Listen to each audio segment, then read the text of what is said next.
Welcome back, you bunch of jack wagons. We're back again with the always weekly but never weekly podcast of the Jack Wagon Sports Network. Got to work on my intro a little bit, but that's what happens when George does it all the time. So as always, we're going to bring you some reviews and some updates about what's happening in the sports world and talk about some topics that we pick out. So Slade, why don't you go ahead and start us off with our review of the NBA playoffs?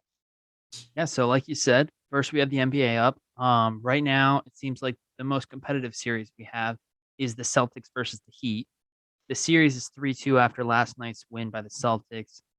Game 6 is going to be Friday in Boston. I think both of you guys picked Boston to win the series. Um, George, what are your thoughts on the series and how that's going right now?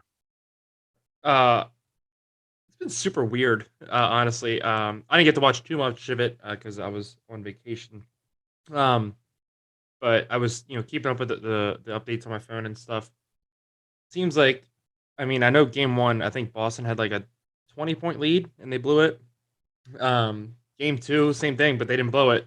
It's just been very lopsided games, and it's coming down to whether Miami can make a comeback or not. And then I believe the last game they played, I think you said what they scored like 30 points in the first quarter combined. Just like bizarre games out of that series.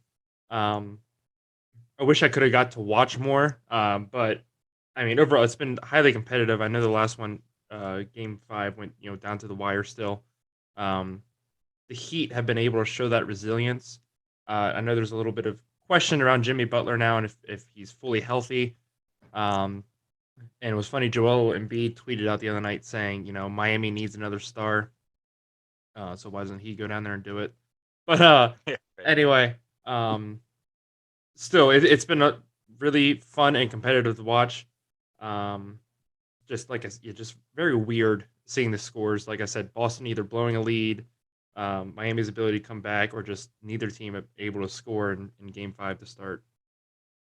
What do you think about it, Nick? Yeah, so last night's game 5, was the first game of the series that has gone how I thought the entire series would go. These are two teams that kind of live on their defense. We've talked about it multiple times. Um, and first off, hats off to Miami. I did call Boston in 7. I did think that Miami was going to put up a fight, but um, this is a Miami team that has not quit since the start of the playoffs. I do think, however, uh, there was some miscommunications from us last week about, or not necessarily miscommunications, but we were incorrect in the way we were thinking about the way the series was laid out and what was going to be home versus away. So, had I known the last home game for Boston would have been Game 6, I might have changed my prediction a little bit, but nonetheless, the story of the series still stands. It's been a great fought battle, but Jimmy Butler, whether he plays or not, um, at this point it's too late.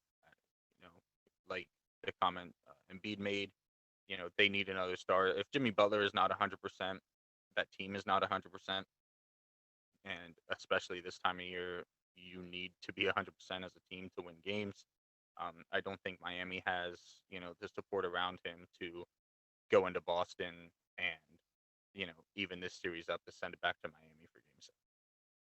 Yeah, I definitely think that, like you guys said, it's just been kind of lopsided with the scores and stuff. Like you said, Nick, very defensive teams. So last night kind of is how I imagine the series going. Also, what I did not imagine is Jimmy Butler playing for 30 minutes in the last two games each and scoring like 18 points total. I mean, I understand that he got hurt, but I mean, at that point, is his defense outweighing his offensive productivity out there? Like, is he playing that good of defense to outweigh him not putting up the 25 to 35 points that he needs for his team to win?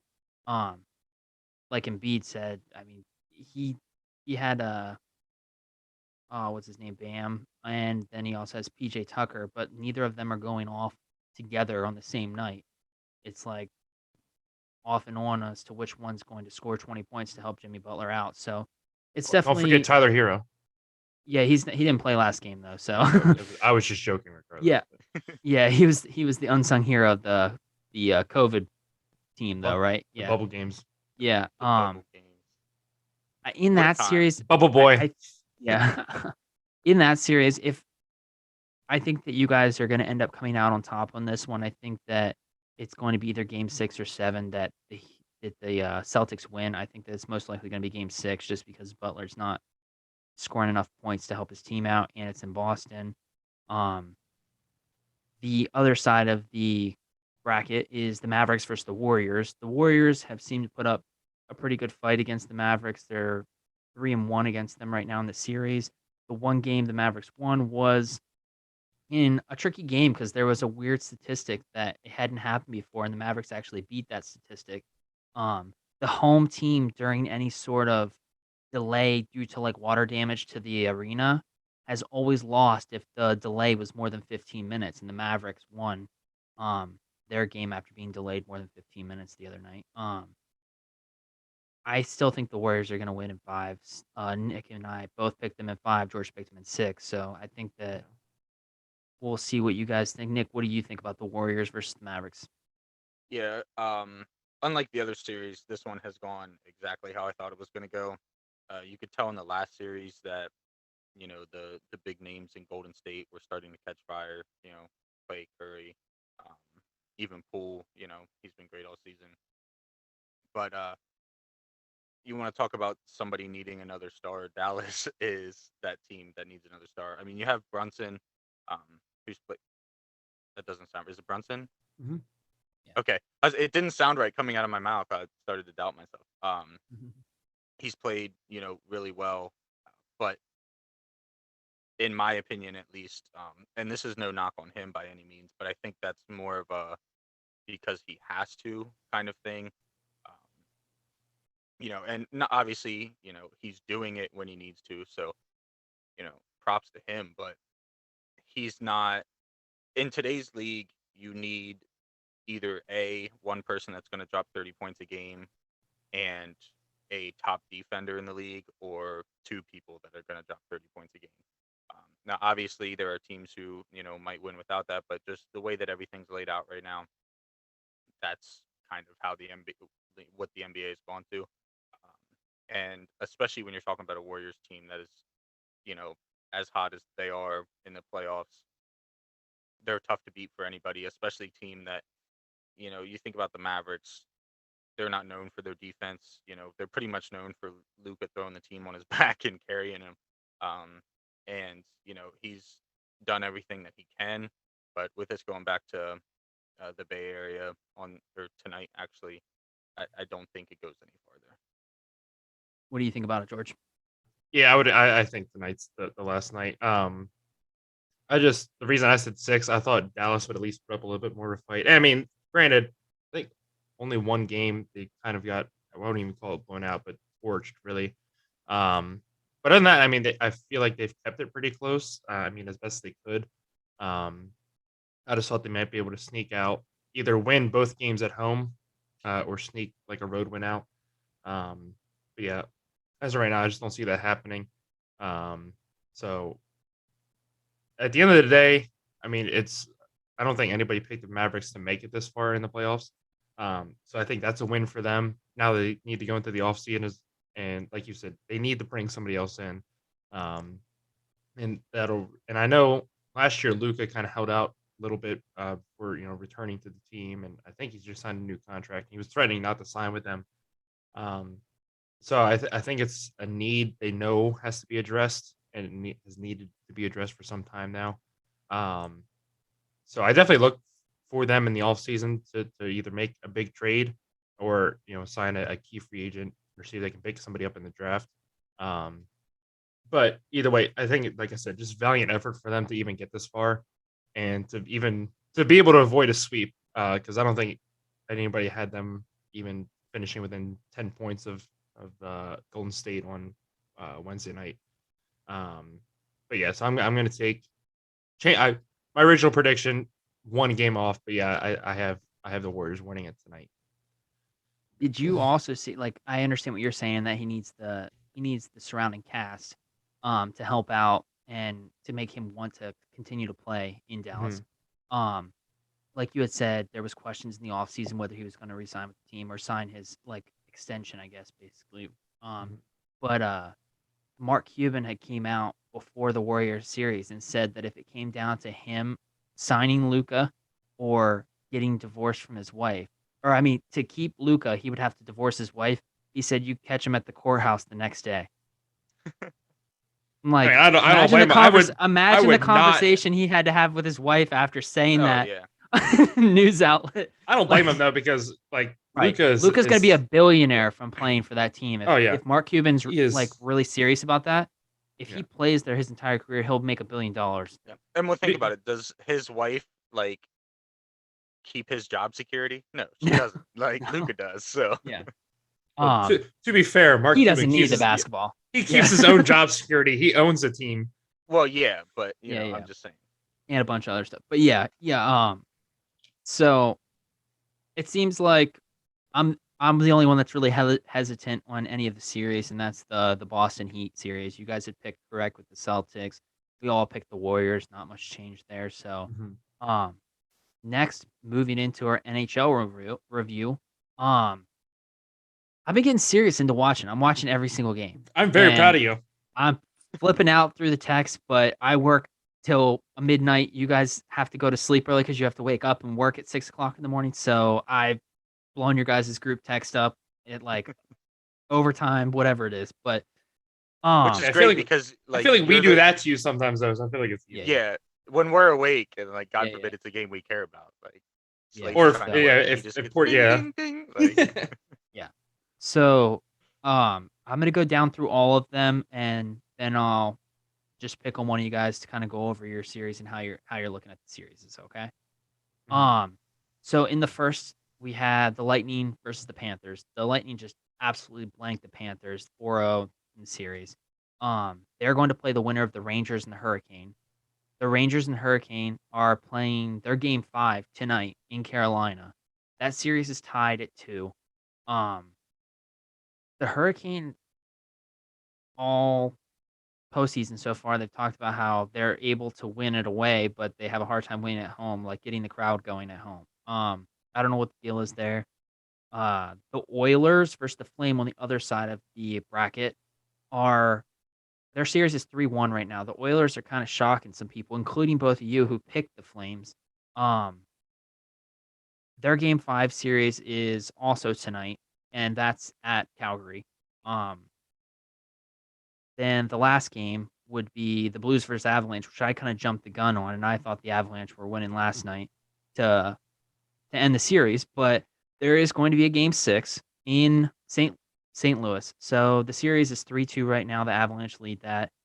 George, what do you think, starting with the Lightning, what do you think about the series and how they're going and how your predictions are doing? Yeah, so I took the Panthers in 7 in the Lightning series. Obviously, that was way fucking wrong. I just we're only off by. To be fair, both Yeah. teams are out of And Florida, the right? team, yeah, but So I mean, it's not really a home game for either. Like it's not. There's no away game. yeah, that was just I've never seen like before. Like I mean, I know there used to be Tampa Bay for years. They would win the President's Cup and then they'd get to like the second or like the third round of the playoffs, and they wouldn't fall on their face flat like this. Like they would take it 7 games, but eventually lose. Once in a while they get surprised. I think they won. I want to say they won the President's Cup in 2019, and I think Columbus swept them in the first round. But just from one round to the next, I've never seen a team just completely, as a whole, fall apart. Their goalie wasn't really the issue. I mean, I don't remember any of the games where he gave up more than, I want to say, 3 or 4 goals. So it wasn't like they were getting beat 6-2 or anything like that nightly. That was just surprising to see. I mean, and this is why Tampa Bay is, back-to-back Stanley Cup champs, and they're proving that they have the team to do it in a three-peat. Rangers, Hurricanes. I think it's the opposite. I don't think the Hurricanes have won a road game yet this year. Oh, you're right. I was wrong. Yeah, I was okay. wrong. All right. But yeah, so I mean, they desperately need to win one. They're coming back home. I think Max. I don't know if Max Domi's playing. I know he took a pretty dirty hit in the last game, um, and it's weird how much of a key player he's become for them. So hopefully they get him back. But I don't know if they can keep that trend continuing. At least they will win in 7, which I took them in 7. Um, but it almost just seemed like they were like I know the Rangers really feed off their home crowd, but it just almost seemed like Carolina just like kind of got sidetracked, I guess, by the crowd. Like they were just like, "Oh shit, we're playing playoff hockey at Madison Square Garden." Like that to me, that's almost like what their mindset was the last 2 games. They had really good chances, just couldn't finish at all, and New York's able to take care of that. So it remains to see when they go back for Game 6. First of all, what the series looks like. I mean, they really need to get a huge win at home tonight. Um, but if when they go back for Game 6, if they can kind of get their heads out of their asses a little bit and just play a little bit smarter hockey, and if they can do that, they can definitely win on the road. The Oilers Flame series, Markstrom is just completely fallen on his face. Um, I saw a statistic the other day. They ranked the top 5, or they showed the top 5 goalies, um, and their first round to second round and how big of a gap their goals allowed average was. And he's third on the list right now. I know Jose Theodore was first back in 2008, and I remember that was a Avs team that was loaded and ready to make a cup run, and they just stomped. I forget who they played the first round, but they stomped them. They got to the second round. He gave up 8 goals a game. That's what his goals against average was. It was horrible. Um, Ooh. and Markstrom's third on that list, which tells you just how bad Markstrom's doing right now. Um, they won any Is that Stars guy up there? no. Oh. Why would he? I think he's misunderstanding the. Yeah. So what I'm saying, you have goals against average. Oh, Okay. okay, So the got first it. round, the first round, Markstrom had a really good average. In the second Okay. round, his average is shit. That's what I meant. So There you go. if they want any hope of getting this to 7 games, Markstrom needs to get his shit figured out. Another thing I was kind of thinking about back to the Hurricanes real quick. I think it's time to put Frederick Anderson in the game. They kind of rode Ranta here. I mean, they rode him through the first round. He got him the win. He got him the first 2 wins of this series. I think it's time to put Freddie Anderson back in net. But we'll see what they do there. Blues Avalanche. Blues had a great comeback. Good for them. Their biggest thing, they need to stop letting Nazem Kadri get in their fucking head. Game 3, he takes out Jordan Binnington. I agree. Or excuse me, I think it was game 2. Game 2, he takes out Jordan Binnington. Definitely not the cleanest of moves, but it is what it is. They spent the rest of the game going at him. The coach was talking shit about him, after the game. Their fans are sending him death threats and all that shit, which for the life of me, I'll never understand why people think it's appropriate to do that. But it is what it is. And then game 3, they kept trying to go after him, and they just continued to fuel him, and he goes out there and scores a hat trick. They need to stop letting, and it's not just him, but just any player get in their head, and that was their biggest reason why they lost the first 3 games, or excuse me, 3 of the games. But huge comeback win for them last night. I do think that was all their magic, though, and I think the Avs will win it in 6, just like I said. Nick, what do you think about the series here? And you also picked the Panthers, I think, for Yeah, that Panthers in opening 7, league. baby. um, no, so I was actually thinking about this earlier while I was at work, and this Tampa Bay team, I think that first series going to Game 7, winning it. It was in Toronto, I believe. Game 7, was it not? Yeah. Yeah. Yep. Winning that in Game 7, on the road, I think that's what this team needed to kind of like they talked about it in press conferences and stuff like that. They fully expected that they had the team to win the three-peat. But as we all know, like words and actions are two different things. I don't think that they fully believed it in that first series until that Game 7 win on the road, because they've come out and the Panthers have had their struggles, but I mean, losing 4 games is not any kind of struggles that they've shown signs of this year. And what were Obviously, they? You guys informed me on it. President Cup. President's Cup, yeah. yes, that's for having the most points, Yeah. like from wins. If you didn't know, yeah. So yeah, like I said, that this team has hit a new gear, um, and at this point, I, obviously, if they continue to win, you're gonna have to play them in the Stanley Cup Finals.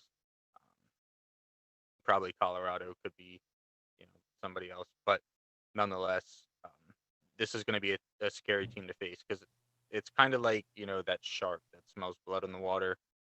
That Game 7 win in Toronto, that was their I smell blood, and they're out to find it at this point. So definitely going to be interesting to watch them the rest of the playoffs. Um, the Panthers, not a whole lot you can say about winning the President's Cup and then getting swept in, before you ever just getting swept in a playoff series in general. But the second series, Rangers versus Hurricanes, tied 2-2. I had a feeling this was going to be a great series. I believe. Let me check my predictions here quick. Yes, I called Rangers in 7. So um, I think at this point, I think the series is still gonna go to Game 7. However, if the Rangers can squeak a win off tonight, um, I don't see Carolina, ending their away losing streak in this series, especially because we've seen the way New York's crowd has played. Like George touched on previously, New York knows how to go into their own building and win games, especially important games. Um, so, we'll see after tonight and how that game goes.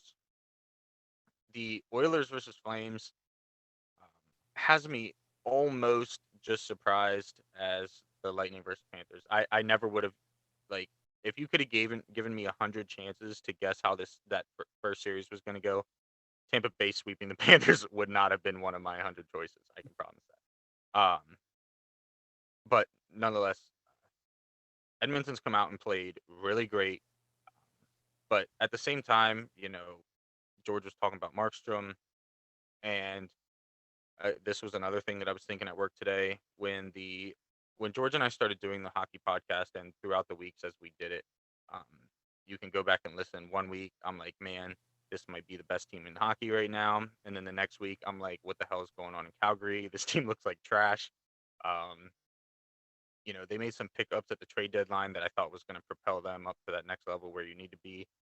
And so far, especially in these playoffs, we haven't really seen that team that, everybody kind of expected with the season that they had. Now, all credit to Edmonton. Again, they've been playing great. But this Calgary team, it seems like, is finally showing, especially on their defense. I mean, they have offense capable of putting up points. I believe they scored 8 in game 1. 8 or 9, whatever it was. I remember that video of coach saying he was telling them they needed to go out to score 7 to 10. Um, but nonetheless, like they've kind of shown, that their defense and again Markstrom is really the weak link here, and Edmonton is not a team that you want to allow to just go around and scoring goals because they can do it just as well as anybody else in the league, and that's what we're seeing here. And in the last series, the Blues versus Avalanche. This one I thought it was going to be a generally competitive series, so this doesn't surprise me at all. But Colorado is Colorado. They're talented. They're very smart.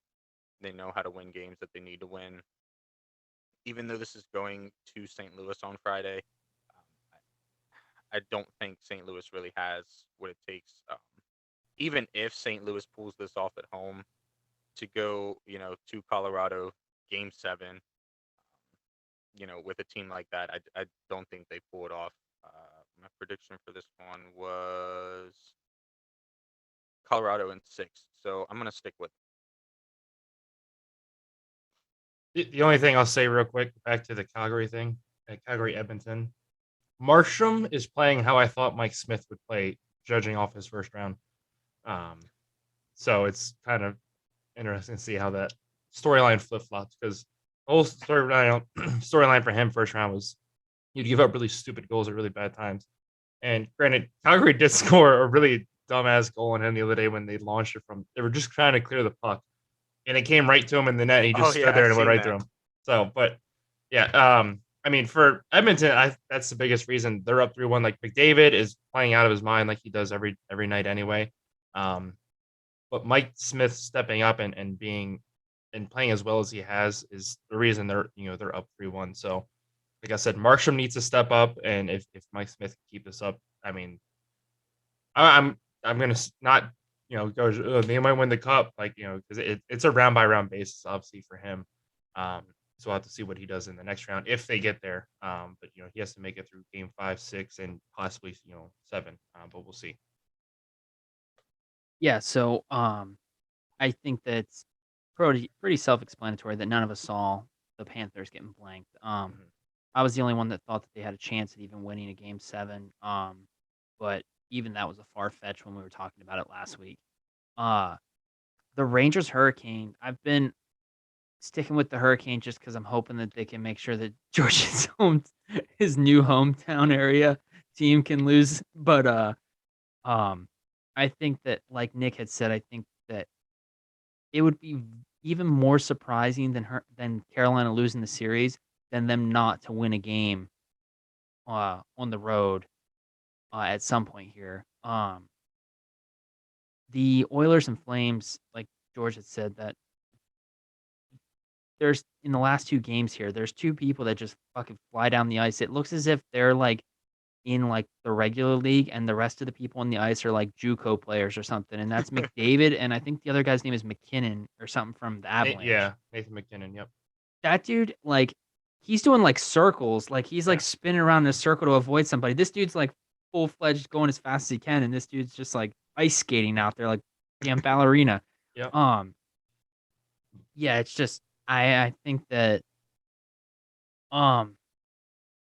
of the 4 series, I picked the Avalanche, picked the Oilers, the Rangers, and the Lightning. I think the Rangers are going to be where the best chance at where I don't get a win there, just because I think the Hurricane are just going to figure it out here on the road. But the Avalanche, I did not see them losing that game last night. Like I said, I put them as making it into the next round already, and that backfired. Good thing I didn't put my money on them. So that's it for hockey. Into our next talk, we're gonna kind of get into some golf talk here. Tiger played at the PGA Championship this past weekend, and it was eventful to say the least. He was out there practicing and everything the week before, and it seemed as if everything was good. They asked him the same dumbass questions they asked him the last time he played at the Masters, and was like, "Do you feel good enough to win?" And he's like, "Yeah, I wouldn't be here if I wasn't good enough to win." I think that we saw firsthand that I think Tiger is going to be too prideful to take a cart at any time in his career. I think that I don't think that he will ever take a cart to get around the course. But I think that him walking the course is what's going to keep him from being able to win again. Because he had great play on Thursday, and then Friday is where we kind of saw it starting to slip away and everything. But you could see that it's taking a toll on him. There's, I think it was Saturday, he was warming up next to Rory in the sand pit, and he was going to walk down the hill, and he like tripped, and you could just see like the wince in his face and all the pain that he was in just trying to walk down a fucking hill into the sand bunker. Just difficult to watch. Of course, Justin Thomas ended up getting it done in a 3-hole playoff. He like put his balls on the table in the second playoff hole because he drove to the green, something that he hadn't attempted in his 4 first chances at that hole throughout the week. So it was just cool to see that because I thought that he was going to just play it, hoping that Will Zalatoris messed up and just kind of hit it out there into the middle of the fairway and just play it as it goes. But he went for it all on 17 of that second playoff hole, and it really paid off for him. George, what did you think about Tiger this past weekend and um, Justin Thomas coming out on top? Yeah. As far as Tiger, I mean, he's obviously when he can play, he's still able to compete. I mean, he made the cut, and we saw how many. I mean, we're gonna talk about here in a minute how many big names Made money. missed him. How many big names missed the cut? But yeah, like he's one. He needs to do one of two things. Um, Either take the rest of this year off and then come back next year, fully healthy, keep going out. And I'm not saying, never play golf, like, just keep rehabbing, keep physical therapy, um, go out and play golf every once in a while and get used to walking, or to take the cart. Um, because, and I know, like you said, yeah, he's probably a little too prideful to do that. Um, but at the end of the day, if him riding in a cart gets us 5 more years of watching him play golf, I'll take it, or however many. Um, or if taking a year off, again, same thing. Um, and I understand the competitor in him and how competitive he is, and like you said, he won't show up to a tournament if he doesn't think he can do it. Um, but it's one thing to say that on a Tuesday or a Wednesday when you're getting interviewed, um, and when you're out there and you're not just like, yeah, he's walked that course multiple times, playing multiple practice rounds. That's no thing. But when you have the mental weight on you of trying to play golf too, not just like, I mean, when we go out, I mean, we beat ourselves up enough over nothing. I mean, these guys are playing for millions of dollars. Um, and every shot is a chunk of change out of your pocket. That mental weight just adds so much more to you. And then, you know, I feel like maybe being out there practicing for what the last, maybe I think he's out there for like 3 weeks, if not a month. Um, you know, Probably just finally started to catch up to him. Um, so it sucked to see, but I mean, I just want him. I would rather him take a step back and say, okay, what's best for me to ensure that if I do want to keep playing golf, that I can do it at a competitive level for an entire weekend. Is it a cart? Is it okay? Let's take some time off and go to therapy or physical whatever, um, or is it just is it time to hang it up? Which is something I definitely don't want him to do. I'm not ready for that. Um, and I don't think we've seen the last of Tiger, but it'll be interesting to see if he comes back um, this year. Anyway, as far as JT, it's great to see him win another major. Um, Obviously, one of the fan favorites in the field. Not a person you can root against. Now, in Oh, our and it was funny because everybody was in support of Mito. Zalatoris, but Oh, yeah, well, that too, yeah, everybody was rooting for him, but before he fell apart there. But the crowd, like Zalatoris could hit a great shot, and the crowd got loud as they do for like every great shot, and then JT could hit one like 75% as good, and the crowd's going fucking nuts, and you're yeah. like, well, Um, but yeah, it was. I mean, it was great to see him win. In our golf league, I had Zalatoris, so I mean, I kind of want to see him win. But it's great to see him be on the edge of greatness at so many majors so far, and just knowing that he's one step away from breaking through. If he would have hit one shot better on Saturday or Sunday, we're talking about him winning. Um, yeah, but that's just one thing he has to get a little bit better at is being consistent throughout the whole weekend. Thursday and Friday, I would say he was probably the best golfer out there. The most consistent, and he just looked the best. Saturday, he just stumbled a little bit, and I think it was in his head Sunday, and he did just enough to get himself into that position. I mean, going in the 18, he thought he was done. You had the leader coming up with, I think it was like a 2-shot lead over him, and then an unfortunate circumstance there for him. But like I said, it's great. It's got to be great for his confidence that every time he's gone to a major, I think he's finished in the top 10 at every major he's gone to now. 5 of Um, 7. yeah. Okay. Um, so he's knocking on the door. He's right there. He has a couple wins, at smaller events. But I'm definitely a fan of his. I'm going to keep rooting for him. Um, as for Pereira, right? Yeah, I think Mito. yeah. Um, Mito. that's heartbreaking to say the least to lose in that way. But the way he handled himself afterwards, I just wanted to commend him on that. Um, just took his lumps, walked off. He didn't try to avoid the media, didn't try to avoid anybody. He took questions right away. Just kind of said, "Yeah, I blew it." Like, there was no other way to get around that. Which is odd, especially nowadays. Like, if you see anybody else do that, they're running to the locker room. You're not seeing them for like 3 days. They're deactivating their Twitter, Instagram, all that stuff. So it's nice to see somebody like I mean, there's no running from it. Let's just go out there and face it. Um, and it's not the last we'll see of him either. That was a ridiculously challenging course, and Saturday was a super challenging day, environmentally wise. With the wind and storms threatening, all that stuff. Um, and just last thing I want to say overall about the tournament is the grounds crew did an amazing job. I think they said that they had a half inch of rain Friday night into Saturday morning, and the broadcasters talked about it multiple times. You couldn't tell it had even Yeah. drizzled. They did a great job getting that course ready.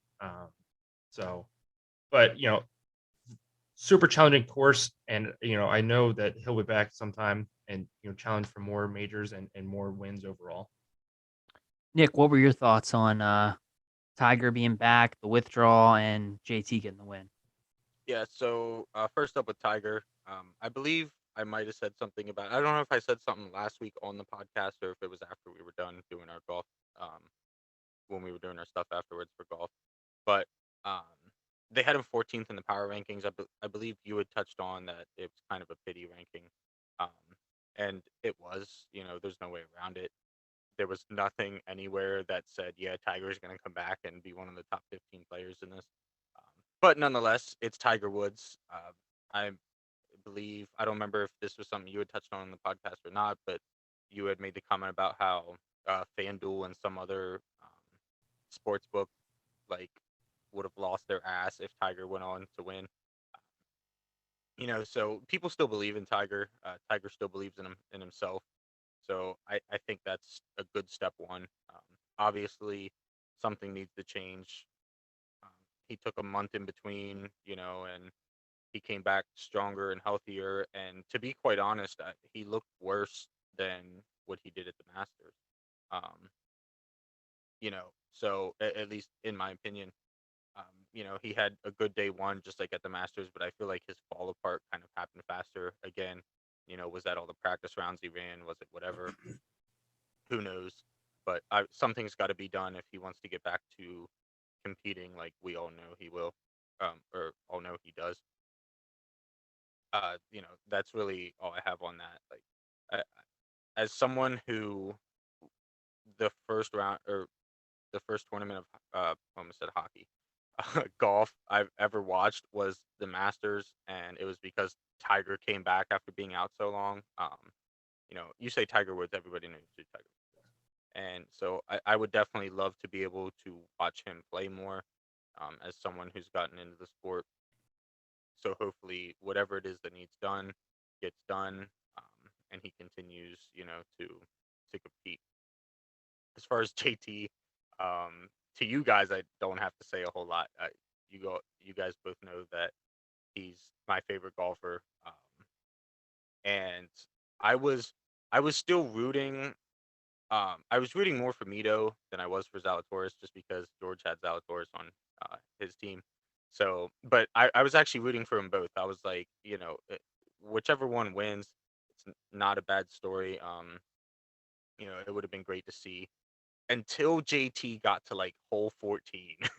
I don't remember. It was somewhere around there. I don't remember exactly which hole, but he was like two strokes away and birdie. And I was like, oh shit. Like at that point, I'm like, man, Mito's gonna have to choke. And then, well, I mean, he had kind of been. I don't want to use the term choke because that sounds derogatory, and like I can't even shoot under 100, so I don't want to make it sound like nothing like that. But for lack of a better word, he had pretty much choked all day. He started I believe it was 9 under, and finished the day. Would it have been 4 under? I believe because I think maybe 5 under. I forget what the score was that ended up going in the play. I want to say it was 6 under for Zalatoris and JT, but nonetheless, it was kind of a slow progression. He went to hole 18. All he had to do was basically not fuck up. If he parred, he won. If he bogeyed, he went into the 3-way playoff tournament. First shot in the water, and he still had a chance at that point. Mhm. But I think that shot going into the water kind of, derailed him mentally. Um, and while as a JT fan, I was excited as hell to see it, um, it was like George said, it was heartbreaking. I do respect him for the way that he came out and basically said, "Yeah, that's my bad." Um, a whole lot of respect on that part of it. But a great tournament of golf all around. Some people that weren't really supposed to be up there battling were up there battling, and some people that should have been up there battling were missing the cut or down on the bottom of the leaderboard. So uh, that's one nice thing to see. Like week in and week out, it can always be somebody new. I think that's one thing that keeps me watching. But I was blown up talking about blowing people's phones up. Neither one of you guys were answering me. I know. I was at work. Bro, I'm like, JT's coming back. Like, they got in the playoff. I'm like, he's in the playoff. And I actually, I looked at Jade at one point, like right after it ended, right after JT won. And I was like, babe, my favorite golfer just won the PGA championship. And she's like, oh, cool.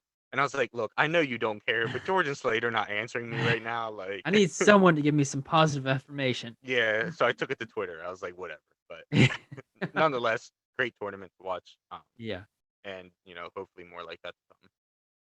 Yeah, I think that, like you guys have both said, I think just to touch on what George had said, the Tiger thing, I think the reason why I think that he's too prideful to take the cart is because I think that people would put, I mean, I don't think it would count as a check mark, but I think that people would put like that asterisk next to it if he won that major that put him ahead of to be the most winningest golfer ever in majors included. I think if he did that with a cart, um, anyone that has hated on Tiger anytime there's been bad news that had come out against him would hound on that for forever. Like even if Yeah. Charlie Woods ended up golfing, that's all you'd hear about is how his dad only got the record because he had a golf cart. Yeah. And That's a good point. to touch on that, the Mito with the press afterwards, golf is unlike NASCAR. So like in NASCAR, Kyle Busch can get his car fucking rammed into the wall by Bubba Wallace and be pissed, and he still has to. He's mandated to talk to the press afterwards. That's Mhm. like a rule in NASCAR. In golf, it's not. He could have walked off and got on a plane and left. But they had said that he talked to every single reporter that had a question for him. He answered all the questions. And then what was really cool is Joaquin Neiman and a couple other guys had actually stayed, even though they had played in the morning. They stayed to like talk to him afterwards, even though he had lost. So I thought that was pretty cool that they stayed to watch him possibly win. Since they had all come up together, kind of similar with like Justin Thomas and Jordan Spieth had come up together in the golf world.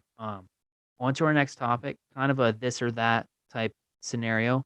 Um, who had the more disappointing weekend? Scotty Scheffler, John Rahm, or the Florida Panthers? I'm gonna go first in saying that I think Scotty Scheffler, because first he fucked my golf team, and secondly because I didn't watch the whole season of hockey. I only watched the playoffs so far, so I can't like vouch. Like I don't know how the Panthers played earlier in the season. Obviously, you got the President's Cup means they scored the most points, or yeah, that whatever. But um, Scotty Scheffler We'll did get you me. there. He did me bad, so that's why I think that he had the most disappointing weekend. So Slade goes answer D myself. Had the most Yeah, disappointing weekend. yeah. Well, my golf team did have very very bad weekend, He scored 7 points. dude. If Bro, there I was was a all chance, excited about my golf team, and I was like, why aren't these motherfuckers answering me? And then George put the points in. And I was like, oh. if there was ever a That's chance, why. if there was ever a chance for like 6 dudes to miss the cut, my team could have done it. Oh yeah. Or 6 guys, yeah. But George, what did you think about the weekend, and who was your most disappointing person out of? Scheffler. Scheffler by far. He had played a practice round like 2 weeks ago and he shot a 64 there. Um, and he didn't break par all weekend. Um, Rom, we touched on it last week. He's struggling, and I don't think anybody expected him to play as bad as he did. But I mean, like I said, he's been struggling. It's well documented. His only win this year, as far as I know, was the Mexico Open where nobody played against him. Um, but and the Panthers, they got to go to a strip club before Game 4, so I mean, they had a great fucking weekend. So yeah, I'm going with Scheffler. Nick, what did you think? Uh, I mean, I wanted to say Scheffler, but I thought at least one of you two would have gone with Florida. Um, I thought George was going to. yeah, it was. I only added Rom into this topic just because of his ranking in the world, but like we touched on last week, like George said, I personally don't think he's deserving of it, um, especially with the way he's played. Florida, obviously, you win the President's Cup, and then you come out here and just get absolutely shit on before you even, make it into the semifinals. So definitely disappointing. But Scotty Scheffler, number one ranked golfer in the world, has won 4 of his 6 starts or something. I don't know. I think I fucked it up the last time I said it in the podcast, but nonetheless, he is really good at golfing, and to go out there and we've seen in some of the tournaments that he didn't win that he does have a bad side. We've talked about it before. You can't go out there and golf your ass off every single time you go out. Um, but this was, I think, while it was disappointing for him, to the golf community as a whole, especially the other people on the PGA Tour, it showed that he's not Superman. That he can't just walk out there whenever he wants and shoot a 64 and win. Um, so I definitely am gonna have to agree with you on this one, even though I didn't want all three of us to agree, but nonetheless, I just wanted to put out there. Fucking sucked. Yeah, I just wanted to put out there that we talked about John Rahm on the podcast last week. Right after the podcast, we did our fantasy draft for golf, Are you and still crying about this? No. no, He was gonna say about. We talked yeah, about it while you were getting your pizza. yeah. Oh, So okay. so it had gotten to like the 4th round of our draft, and we do a snake draft. And John Rahm, second ranked golfer in the world, second in the power rankings, was still sitting there. And I was like, I don't know, dude. I kind of want to take him. And even though we just all fucking drug him through the mud on the podcast, and I wasted a pick on him nonetheless. But Slade and I were talking about it before the show. Had neither of us picked him, he probably would have went on. Oh That's yeah. how it Yeah. would have. Fucking golf. So I think that was a good one that we all kind of agreed on, just because I didn't really know much about hockey, so I thought that it was nice that I wasn't completely wrong in thinking that like Scotty Scheffler really outweighed the rest of them in where his performance should have been, especially like what George said. If he shot a 64 on the course a week before the tournament, um, it's pretty pathetic that he couldn't even get to par. Um, Yeah. uh, Going into our fifth topic of the day, we have the All-Star Race shit show this past weekend. I just want to say after this part, I wanted to ask your guys' opinion on the whole driver side window net and stuff. So if we can try and save that part till then in your talks about this comment here, I don't try. think we have enough fucking time to go over my thoughts of how much bullshit that entire sequence was. I can go on a whole hour rant about how stupid that entire We'll situation save it for was. the end so we can just hit the shutdown button on you. But the All-Star Race shit show, which leads into the greatest let me restart that. The greatest weekend of racing there is and ever will be. There's Monaco, the Indy 500, the Coke 600. What are you guys most looking forward to this weekend? What do you find special about this weekend? And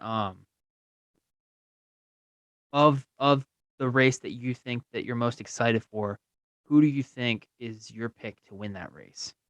We'll start with you, Nick. Yeah, so I ain't got this shit to say about the All Star race.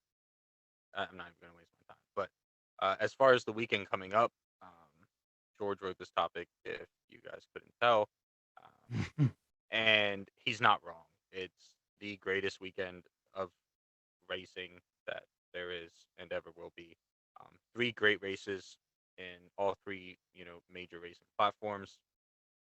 One of which is the most known race in probably all of history. I mean, you could argue the Daytona 500, but that doesn't compare to the Indy 500, especially not nowadays. Um, but I'm excited, uh, purely excited. I actually might have to bring up Formula One and watch it this weekend because I do love when they race in Monaco. Um, you know, the Indy 500 is the Indy 500. I will have it on.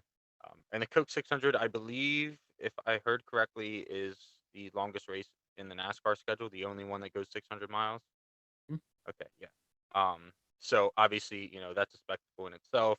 Coca-Cola 600 is, you know, one of those races that's kind of up there, with Daytona and stuff like that, especially in the NASCAR world.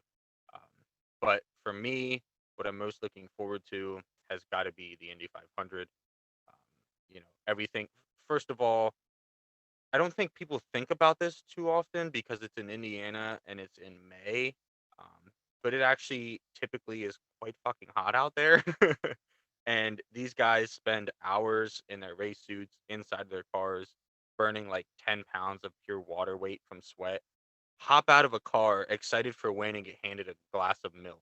Like it's the most Warm milk, ridiculous. probably. Yeah, it probably is warm. They It's fucking keep it cold, you dipshit. Yeah, but it's still hot. You think about like I the thought that tracks, the recently track one of the guys said that temperature, he and only likes warm milk. The last guy to win. They oh probably did, and that's yeah, just fucking weird. that yeah, that's even worse, to be honest. That's But just another no, reason not to like them. yeah, but nonetheless, sorry, I'm actively trying to bring up the starting grid while I'm talking about this, because I wasn't prepared for the last part of this question. But All right. the drinking of the milk is symbolic. You think about races or any sports in general when somebody wins, whether it's a championship or big races or whatever, they pop the champagne out and look like George on his honeymoon, and they're shaking it up and spraying it over everybody. Um, but they don't get that. They get milk, and I think that just makes it that much cooler because it's unique. Um, by the time you get back to the garage and get changed, you probably smell like moldy milk. Um, so, but nonetheless, the other tradition that comes with the Indy 500 is the kissing of the bricks. I'd have to say probably the biggest tradition, at least in racing. That's something that every driver, dreams to be able to do. So that's another reason. I kind of have a special connection to the Indy 500 because George and I went, a couple years back. So I might be slightly biased on this, but nonetheless, all three of these races have, their own things that they bring to the table. And if available, you should be watching all George. Oh, sorry, Nick. Were you gonna three. say something? Yeah. I realized that I forgot to say my winner. You picked And Jimmy Johnson? I'm no, kidding. I'm not Jimmy Johnson. Although he did have a great save in practice, but I'm not. It's not going to be Ed Carpenter because he always does well in qualifying. It's just bad. I'm not saying Scott Dixon. I'm gonna go with Renus BK. I just picked somebody. All right. All right. So George, same question. Monaco, the Indy 500, the Coke 600. A lot going on this weekend. I'm pretty sure that you're basically having an orgasm in your head as soon as the shit turns on because you're gonna have to figure out if you have enough screens to stream everything that's going on this weekend. Because we also have Charles Schwab tournament for golf. There's all kinds of things going on this weekend. So, what were your thoughts on the All Star race and the races coming up this weekend? I'm not wasting my time on the All Star race. I think everybody else has beat that horse or beat that dead horse, or however you fucking say that, whatever. Beat off I, that horse. yeah, I'm What just is George not doing this wasting weekend? any more time on it. just utter stupidity from NASCAR from front to back. Moving on. Yeah, no, this is one of my favorite weekends in all of sports. Um, I can tell you right now, I'm probably not watching any golf, unless it's still on after the Indy 500's over before the NASCAR race comes on.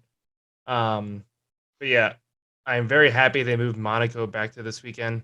They tried it there for a year where it was its own separate weekend. It just didn't feel the same. So I'm very glad everything is back together. I can actually wake up early on a Sunday for once. I'll turn that race on. And listen, Monaco is not an exciting race, and for anybody that wants to tune in and see, passing left, that it's the narrowest street course in the world. There's not passing that goes on there. It comes down to pitch strategy and sheer luck. And it's just for me, it's more the historical factor into it that's why I love it so much. Um, And it's a challenge nonetheless. Like yeah, even to just keep your car on the road. yeah. Um, my pick to win that race, I there's this huge stigma around Charles Leclerc that has the worst luck there. Every time he's raced, he hasn't finished a race there, and then he was driving a historic Ferrari at their like historic days or whatever 2 weeks ago now, and he crashed that as well. Um, but I think this year I'm picking him to win it, and that means he's going to wreck him the first lap if he even makes the race. His first fucking finish is going to be a win, Yeah. according to you. He was on the pole last year, but he wrecked. But he also wrecked in qualifying. So he went to go start the race, but his toe, or I think it was his gearbox was broken, so he never started. But so yeah, I'm going with Leclerc. Indy 500. What? You should drive to Virginia and actually bet that. I should. The Indy 500, like Nick said, I think it's surpassed the Daytona 500 in terms of significance. You pack 300,000 plus people into this, otherwise small city in the middle of Indiana. Millions of people watch it at home, and I just think it's the greatest race between the fuel strategy, the highs. They're running 230, 220 plus. This year we had, I believe they set the fastest 4 lap average, or it was just the fastest lap overall. It was one of the two. I can't remember. I believe it was 4 lap average. Yeah. So it's just gonna be insane to watch that on Sunday. This year I'm not going to the Coke 600, so I can sit down and watch the whole thing. So I'm really excited for that. Excited to get back there one day. It's a beautiful spectacle. Granted, it's a huge track. You're not going to see the cars the whole time, but Indianapolis does a great job of presenting everything to you. They have huge TVs all around the track, but even then, you can just feel the excitement and the energy when the minute you walk into that atmosphere. For that, I'm gonna take Jimmy. He has his best finish in IndyCar was at Texas. He finished sixth. He's been very fast. He would have qualified higher if he didn't, almost completely destroy his car in qualifying. I think he knows how to win it in Indianapolis too. He's won there multiple times in NASCAR. I think if he can just kind of calm his nerves down a little bit and drive within his own abilities and not try and push his car over the limit, and just sit in and understand that it's a 500-mile race. You're not going to win on lap one, and just let the race come to him, which he did very well in NASCAR. I'm going to take him. Coke 600, I think I'm probably the most excited for, and here's why. Went to the race last year, and it was the old Aero package, which sucked. And Kyle Larson, I think, led all but like 10 laps. It was the most boring race I think I've ever been to. This year, we've seen how well this Aero package performs. Texas was not a good place to showcase that. Overall, that track has a bunch of issues. But I'm really excited to see this new Aero package roll out and how it interacts overall throughout the weekend. I think it's going to produce a lot more exciting racing. and it's not going to be so much as like the 600 miles was basically in a test of man and machine. I think the cars are too durable for that right now. Um, it's going to come down to a mental mistake at the end of the race, but overall, I think it's just going to be a lot closer than what it was in years past. Um, I'm going to take Tyler Reddick to win the NASCAR race. I like that. So real quick, George, last week you had said that there was a possibility that depending on what your schedule was and stuff, that you might try and catch a truck series race. Any chance of you buying a $30 ticket for tomorrow's truck race at 8:30? I'm still thinking about it. If not, I think so. It's at 8:30. I just checked. It's like $30 for a ticket. Yeah, Truck Series is 30. Xfinity is 1 p.m. on Saturday. I think. Yeah, Xfinity is 40, and then the NASCAR was $50. NASCAR sold out. It's standing room only right now. Yeah, the reserved standing instead it's sold out. Yeah, so not even gonna try and bother with that, but we'll see. We'll see what we got going on. If I do go, definitely gonna make a TikTok out of it. I think I've only been the one. You going in the jorts? Oh yeah, I think I've only been the one truck race. I want to say I went one time when we went for Bristol. Yeah. But I can't remember if I went to the truck race or not. Yeah, so like you guys had said, big weekend. I have not watched any Formula One ever. The only names that I know are Indy 500 Indy names. So I'm not even going to attempt to say anything about Monaco. I'll just agree with you guys in that it's a very short or a narrow track, and that pits are going to decide everything. The Indy 500, I think that just because I've heard a lot about Jimmy Johnson this past week, I think it's just because my thing's all focused on NASCAR, and so anytime Jimmy Johnson, it like brings him into my feed. I guess they said that he had the fastest lap out there like 2 days ago, and so I'm gonna pick him for the Indy 500. And I mean, he's had more races there than anyone else or I would assume that's an assumption, but just because of NASCAR, I would assume probably accurate. Probably has the most or close to the most actual laps on the track. For the Coke 600, I'm picking Kyle Larson. I think that George picked Tyler Reddick, who is another person that's going to ride the wall the entire time and put down some really fast laps. But I think Larson has had the last couple weeks where he hasn't really been in the spotlight, and so I think this is the week where he picks it back up. I think that the Coke 600 is. I'm gonna watch the entirety of that. My parents are coming up on Saturday, so Sunday should be a good day to watch the Indy 500 and the Coke 600. I think the only thing I'm gonna touch on the All Star race is that it should not be at a track where they barely fucking lift. Like there's no race at that point. Like it's just whoever brought the fastest car for the week and whoever doesn't fucking get a tire like super glued to their damn car on pit road. It's like that. So that wasn't really like they said. So I listened to Denny Hamlin. He was on the Dale Jr. download this week, and he said this year there was guys actually shifting, and it's because like the manufacturers set the RPM like limiter so they low. Forced it. Yeah. But it's like that at every track right now. So like they're working with them to like get that fixed, but the manufacturers are basically being douchebags about it. So the biggest problem with Texas is it's literally one lane. Like you can't race high there because they fucked it up so bad with PJ1, and there's no way to pass anybody. Like as soon as you get in front of the car, like there's no way for them to get around you unless they can somehow get a draft and get beside you on the back stretch, front stretch, whatever. Or Carl Obert's slide job. Yeah, they literally need to just tear the asphalt up from start to finish and repave it. I would honestly reconfigure it too. I did not hear asphalt in that comment there. Either way, but just tear it all up, repave it, and at the same time reconfigure it. I would keep it a mile and a half if you want to, but make it just an oval. Get rid of the cookie cutter, bullshit dog leg that does nothing for racing, and just make it a mile and a half oval. And I think you get a much better product. And then, you could change the banking in 1 and 2 if you want to. I would make it a little steeper. And I think that's the only way to get any kind of decent racing back. I don't see them ever leaving the track altogether, but that's just what I would do first and foremost to try and fix any kind of racing at Texas Motor Speedway.